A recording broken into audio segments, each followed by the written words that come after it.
Let's begin our next chapter, that is nucleus. Nucleus जानते हो सब लोग, क्या होता है न्यूक्लियस? सबको पता है। देखो यार, मैं आपको एक चीज बताता हूँ। वैसे तो ये चैप्टर में अच्छा खासा कंटेंट था, पर आपका रेडियो एक्टिविटी हटा दिया गया है सिलेबस से।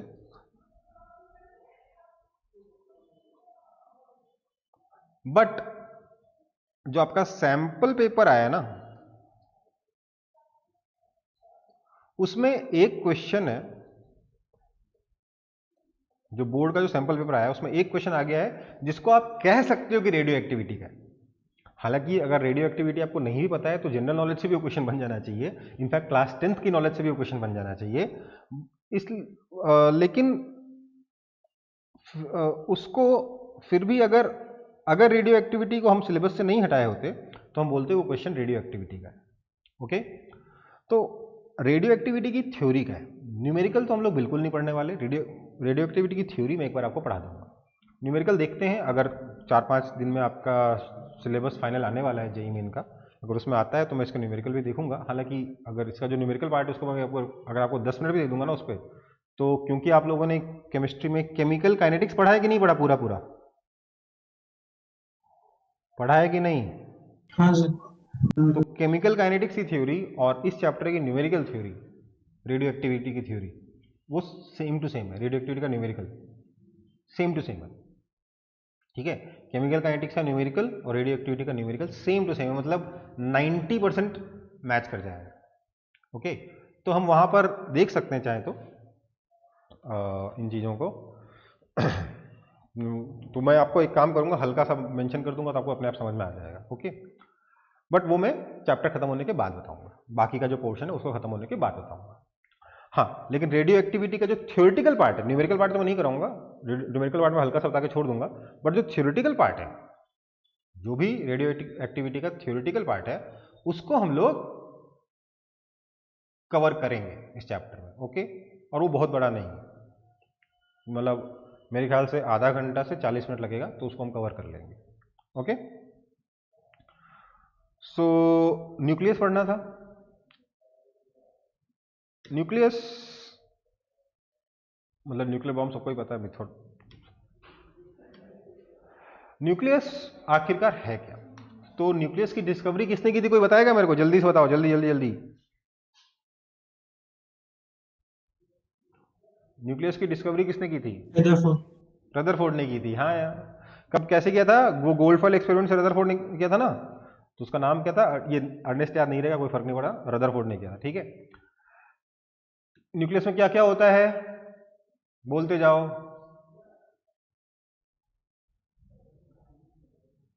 Electron proton, electron, proton, neutrons and protons, है ना? कलेक्टिवली क्या बोलते हैं? न्यूक्लियॉन्स। ठीक है,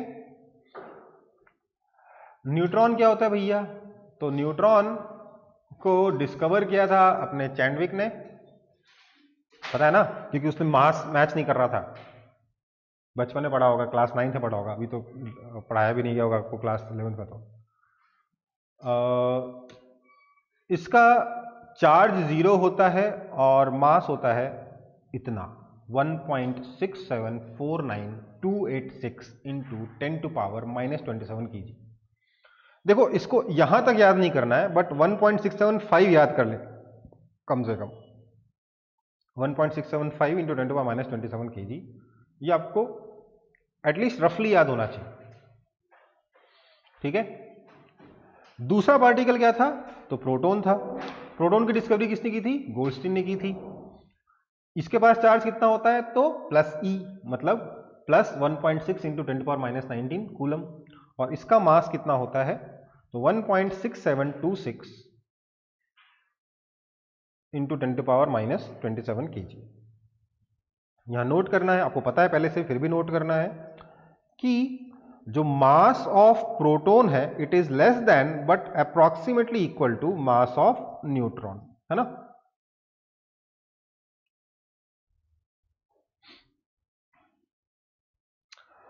यहां क्या है? 1.6726 है और यहां क्या है? 1.6749 है। बाकी इंटू 10⁻⁷ तो है ही है। जो डिफरेंस है वो 0.2% का है, कि उतना भी नहीं है, हाँ 0.2% का है डिफरेंस दोनों के बीच में, but there is some difference. Mass of proton neutron से थोड़ा सा कम होता है, ये हमें पता है। न्यूक्लियस को रिप्रेजेंट कैसे करते हैं? न्यूक्लियस को रिप्रेजेंट करते हैं by either of these, AXZ और इस तरीके से AXZ, ठीक है। इनमें से किसी भी तरीके से आप न्यूक्लियस को रिप्रेजेंट कर सकते हो, चाहे आप यहाँ पे नोट करके लिखना है आपको, मैं मिटा दिया उसको, नोट क्या करना था, mass of proton is less than but approximately equal to mass of neutron, ठीक है। तो रिप्रेजेंटेशन क्या है, AXZ, इनमें से कुछ भी रिप्रेजेंटेशन हो सकता है।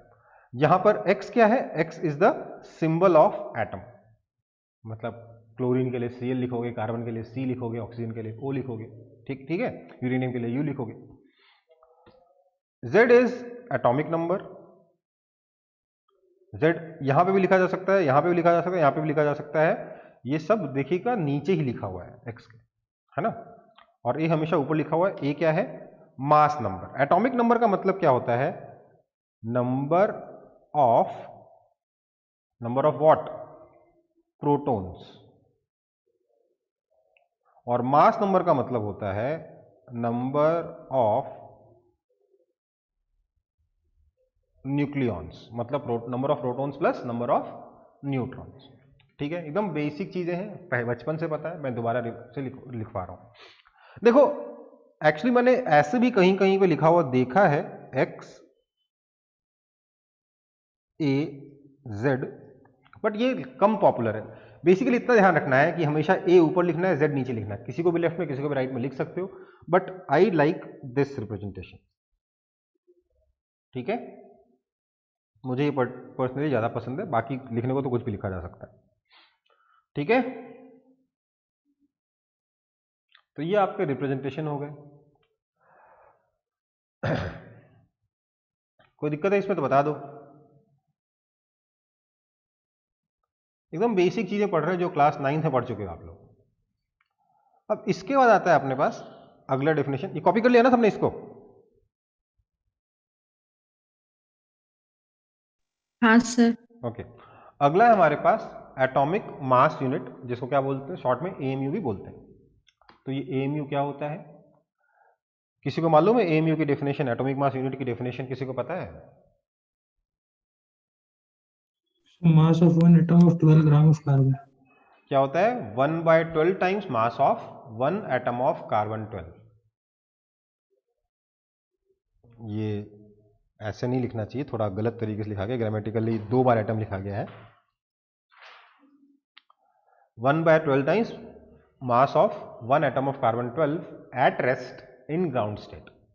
ये लिखना जरूरी होता है अगर आप ये वाला न्यूक्लियस चैप्टर पे आ चुके हो तो, ठीक है, क्योंकि एट रेस्ट अगर नहीं रहेगा तो अगर ये मूव करने लग जाएगा तो अपना आइंस्टीन की इक्वेशन लगना शुरू हो जाएंगे रिलेटिविटी की। ग्राउंड स्टेट में नहीं रहेगा तब भी मास चेंज हो सकता है, ये बाद में समझेंगे हम, ठीक है। तो 1 AMU क्या होता है, 1/12 times mass of 1 atom of carbon 12 at rest in ground state, ठीक है। हमने इसे कैलकुलेट किया तो हमने देखा कि 1 AMU की वैल्यू आई 1.6603 इंटू 10⁻⁻27 kg, ठीक है। 1.6603 इंटू 10⁻⁻27 kg, ये आपका वैल्यू आया। हमने यहां पर आइंस्टीन की इक्वेशन लगाई E is equal to mc square, तो हमने पाया कि ये जो 1 AMU है this is corresponding to 931.478 mega electron volt per C square लिख सकते हो। वैसे सिर्फ 931.478 मेगा इलेक्ट्रॉन वोल्ट भी लिखा जा सकता है, क्योंकि मैंने यहाँ पे इक्विवेलेंस का साइन यूज किया है, इक्वल टू नहीं लिखा है, इक्विवेलेंस लिखा, 3 लाइन है ना, इक्विवेलेंस है।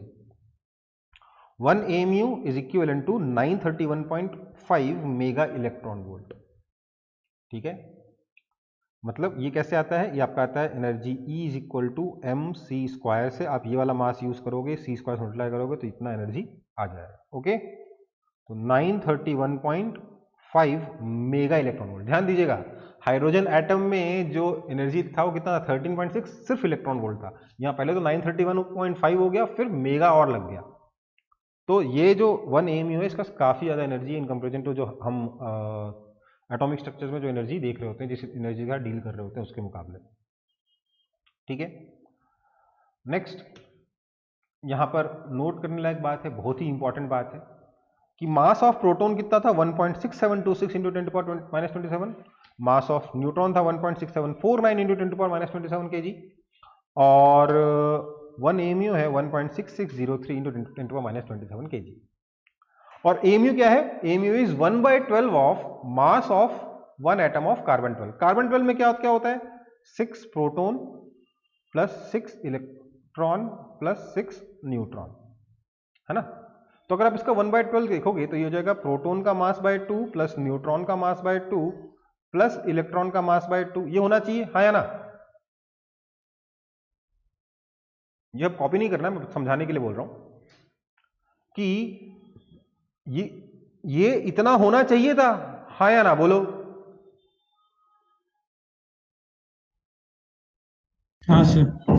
इतना होना चाहिए था, मतलब कि प्रोटॉन प्लस न्यूट्रॉन बाय 2 से थोड़ा बड़ा होना चाहिए था, मतलब प्रोटॉन और न्यूट्रॉन के एवरेज से थोड़ा बड़ा होना चाहिए था। ये तो उन दोनों से छोटा है,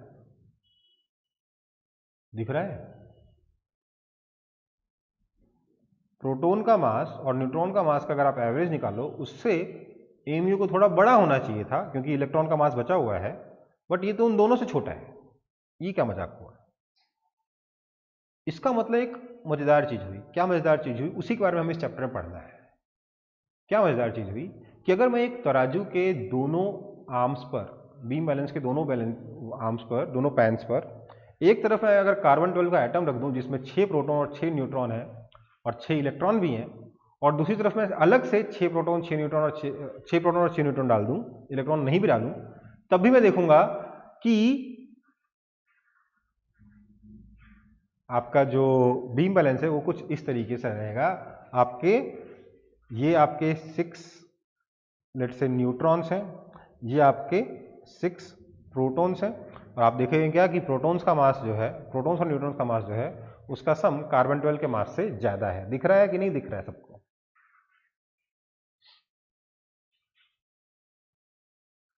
दिख रहा है।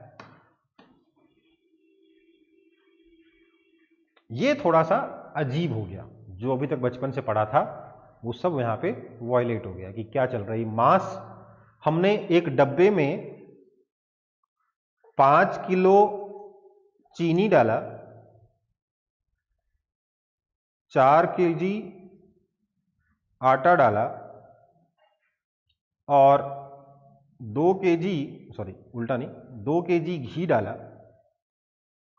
मास होना चाहिए था 5 + 4 9 + 2 11 किलो, था यहां पे सिर्फ 9 किलो। 2 किलो का घपला हो गया, है ना।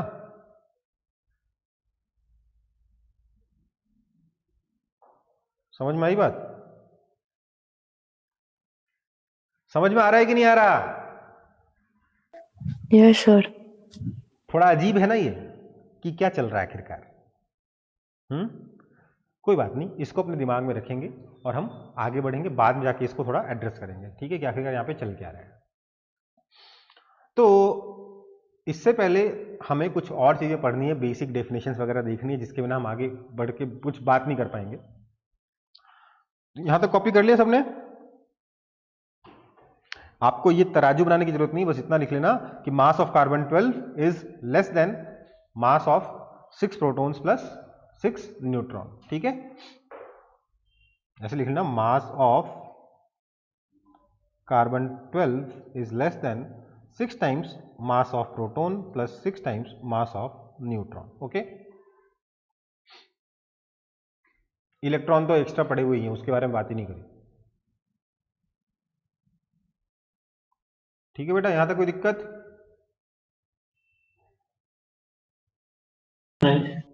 ठीक, आगे बढ़ते हैं फिर।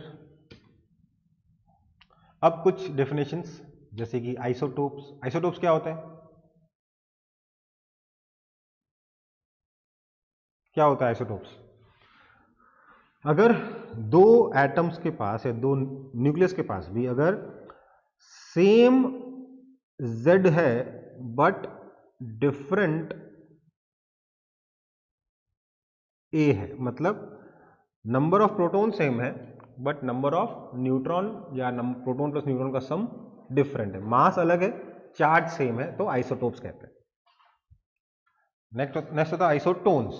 इसमें क्या होता है, आपका same number of A minus Z है। A माइनस जेड क्या हो गया, A माइनस जेड को आप न्यूट्रॉन नंबर कह सकते हो। क्या कह सकते हो, neutron number, basically number of neutron, but different Z या A जो भी बोलो, ठीक है। न्यूट्रॉन सेम है, प्रोटॉन्स डिफरेंट है, तो आइसोटोन्स कहा जाएगा। नेक्स्ट है आइसोबार। आइसोबार में क्या होता है, बार का मतलब फोर्स से, प्रेशर से, मास से, वेट से आता है, तो आइसोबार का मतलब सेम वेट, मतलब same A but different Z, मतलब टोटल जो नंबर ऑफ न्यूक्लियॉन्स हैं, टोटल नंबर ऑफ न्यूक्लियॉन्स जो है वो सेम है, न्यूक्लियॉन नंबर सेम है बट एटॉमिक नंबर डिफरेंट है। ठीक है, कोई दिक्कत? कॉपी हो गया? बस अभी और भी कुछ चीजें पढ़नी है, जैसे नेक्स्ट टॉपिक है हमारा साइज ऑफ न्यूक्लियस, न्यूक्लियस का साइज। अब देखो न्यूक्लियस का साइज का एक सिंपल सा चीज जो आपको पढ़ना है वो ये पढ़ना है कि अगर मैं दो न्यूक्लियस लूं, मैं दो लूं, एक एटम लिया या एक न्यूक्लियस मैंने एटम x का, दूसरा लिया y का। x का मास नंबर a1 है, y का मास नंबर a2 है, इसका रेडियस r1 है, इसका रेडियस r2 है। तो सीधा सा फंडा है r1 by r2 is equal to a1 by a2 whole to the power 1/3। ठीक है, मतलब बेसिकली आपका जो रेडियस है, that radius r is equal to r0 into A to power 1/3। Okay, r कितना होता है, r0 into A to power 1/3 होता है। कोई दिक्कत है इसमें? जहां r0 कितना है, 1.1 इंटू 10⁻⁻15 मीटर है। आपको ये नंबर याद रह जाए तो बढ़िया, नहीं याद रहे तब भी बढ़िया, ये पता होना चाहिए। और इसके पीछे सिंपल सा लॉजिक है। लॉजिक क्या है, डेंसिटी का। लॉजिक क्या है, डेंसिटी का। क्या है लॉजिक डेंसिटी में, देखो भैया, आप यूं समझ लो, न्यूक्लियस जो है आपका, it is very tightly packed. इसमें आपके न्यूट्रॉन्स एंड प्रोटॉन्स एकदम ठूस ठूस के रखे हुए हैं, राइट, ठूस ठूस के, ठूस ठूस के, ठूस ठूस के। जितना टाइट पैकिंग हो सकता है उतना टाइट पैकिंग हो रखा है। आप किसी भी न्यूक्लियस को ले लो, वहां पर मास इतना टाइटली पैक्ड है कि उससे ज्यादा टाइट पैकिंग पॉसिबल ही नहीं है। इसका मतलब क्या है कि all nuclear have same density which is the maximum possible density of mass. All nuclei have same density. सारे के सारे जितने भी न्यूक्लियस दुनिया में पाए जाते हैं सबकी डेंसिटी सेम टू सेम है। ठीक है, नाउ क्योंकि सबकी डेंसिटी सेम है, क्योंकि सबकी डेंसिटी सेम है, इसलिए हम क्या कह सकते हैं बेटा, हम बहुत ही इंपॉर्टेंट चीज कह सकते हैं यहां पे कि इसका मतलब आपका, let's call this density as row.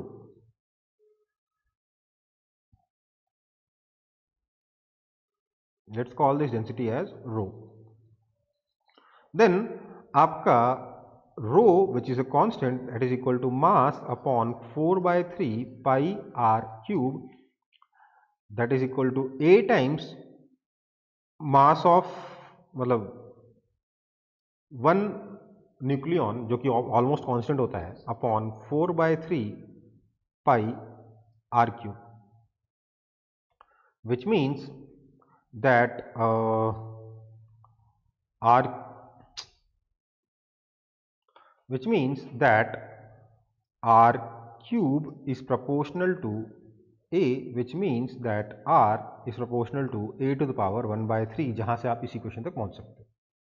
In fact अगर आप यहां पर m की वैल्यू, R0 की वैल्यू जहां दे रखी है वो सब डाल भी दोगे, मान लो A = 1 हो जाएगा तो R कितना हो जाएगा, R0 हो जाएगा। When A = 1, R R0, ये वैल्यू सब्स्टिट्यूट करके अगर आप निकालोगे तो you will find that density जो आ रही है that is equal to 3 × 10⁻17 kg/m³।